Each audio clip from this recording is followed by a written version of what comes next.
ప్రజాస్వామ్యంలో ప్రజలే ప్రభువులు, ప్రజల సంక్షేమం కోసమే పాలకులు. మాది ప్రజా ప్రభుత్వం అని చెప్తున్న తెలంగాణ సర్కార్ ఈ దిశగా 2 కీలక నిర్ణయాలు తీసుకుంది. అందులో ఒకటి వికారాబాద్ జిల్లా లగచర్లలో పారిశ్రామిక వాడి కోసం చేపట్టిన భూసేకరణను ఉపసంహరించుకోవడం, రెండోది నిర్మల్ జిల్లా దిలావర్పూర్లో ఇథనాల్ పరిశ్రమను రద్దు చేయడం.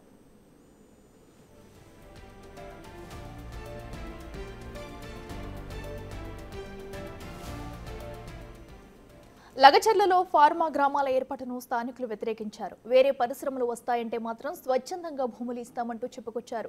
దీంతో ప్రభుత్వ ఆలోచన కూడా మారింది. టెక్స్టైల్ కంపెనీలు ఏర్పాటు చేస్తే కాలుష్య రహితంగా ఉండటం, స్థానికులకు పెద్ద ఎత్తున ఉద్యోగ అవకాశాలు వస్తాయని భావిస్తుంది. ఈ మేరకు కొత్తగా నోటిఫికేషన్ జారీ చేసే ఆలోచన చేస్తుంది.